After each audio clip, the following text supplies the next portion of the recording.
Ada video Ustadz Adi Hidayat, maafkan aku saudaraku Nasrani, aku tidak bisa mengucapkan selamat Natal.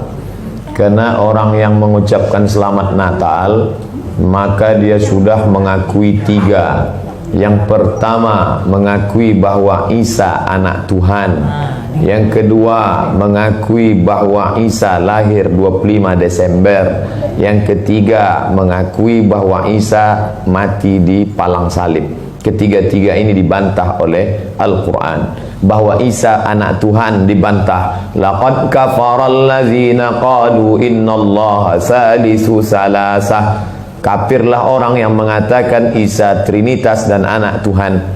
Tentang Nabi Isa lahir tanggal 25 Desember dibantah. Ketika Maryam memegang Isa, tidak ada makanan karena terlahir di tepian kota. Allah memerintahkan menggoncang pangkal batang pohon korma, tusakit alaiki rutaban jania, gugur buah korma yang mengkal. Buah korma mengkal ada pada musim panas bulan Juli Agustus.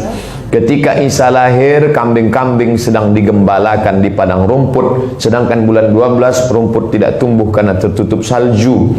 Maka 25 Desember bukan hari kelahiran Isa, tapi hari raya merayakan Dewa Mitra, Dewa Matahari, yang diambil oleh Kaisar Konstantin dari Konstantinopel. Lalu kemudian tentang Isa mati di palang salib dibantah Al-Quran. Wa ma qataluhu, mereka tidak membunuhnya. Wa ma salabuhu, mereka tidak menyalibnya. Walakin syubbihalahum, ada orang lain yang diserupakan wajahnya dengan Isa. Dialah Yudas Iskariot, murid Isa yang menjual imannya dengan beberapa keping uang emas.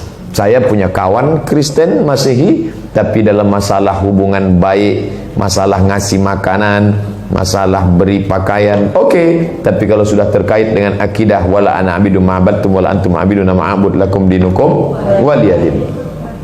Tentang masalah tahun baru, apakah 1 Januari itu bersih, tidak ada hubung kait dengan agama? Maka tidak benar. 1 Januari 2018 Masehi, seolah-olah Masehi terkait dengan Al-Masih Isa alaihissalam.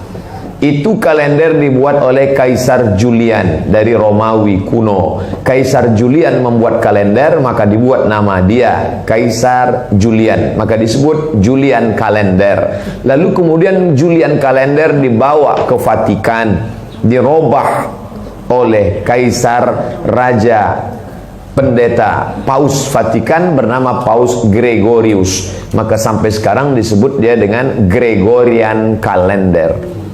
Lalu kemudian ketika terbentuk PBB, United Nation, Persatuan Bangsa-Bangsa, bingung mau pakai kalender apa. Di dunia banyak sekali kalender, maka diseragamkanlah, dipakailah Gregorian kalender. Yang sebelumnya kita kerajaan Pasundan, kerajaan Demak, kerajaan Riau, Sendripura itu pakai kalender Hijriah. Termasuk Yogyakarta pakai kalender Saka, karena Sultan Agung Jawa mengkawinkan antara kalender Jawa dengan kalender Hijriah, karena ingin mendamaikan antara Jawa dengan Islam. Maka setiap menyambut tahun baru Saka sekaligus menyambut tahun baru Hijriah.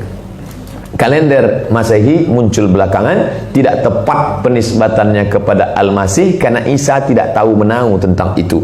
Itu murni diambil oleh Kaisar Gregorius, yang diambilnya ke Vatikan menjadi Gregorian kalender. Jadi kita menyatakan tahun baru, betul tahun baru, tapi tahun baru Romawi. Tahun baru Romawi, jangan kaitkan kepada Isa alaihissalam, dia masih terkait. Adapun tahun baru Jepang tak ada terkait dengan akidah.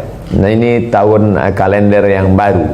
Tidak meyakini bahwa dengan kalender yang baru ini nasib berubah menjadi baru. Siapa yang asap malam itu paling banyak mengepul ke atas, maka rezekinya yang paling murah. Lalu membakar ayam sampai 2000 ekor. Nah, oleh sebab itu saya anjurkan anak-anak muda, remaja-remaja masjid, tanggal 31 malam tanggal 1 setiap masjid semuanya buat kajian, iktikaf, zikir, muhasabah, supaya jangan keluyuran ke sana kemari. Hanya 2 saja. Anak-anak muda pergi ke masjid mulai jam 10, jam 11, jam 12, jam 1, jam 2, atau habis isya tidur. Saya nggak bisa tidur Pak Ustadz. Biasa malam kalau nggak bisa tidur, habis isya makan antimo 2. Nguap tidur langsung. Itu saja. Adapun nanti Ustadz malam tahun baru apakah buat muhasabah di masjid? Enggak. Saya berangkat 28-29 umroh, maka tahun baru di Madinah. Tahun lalu juga begitu. Tapi tahun sebelumnya dibuat acara muhasabah. Wallahu a'lam.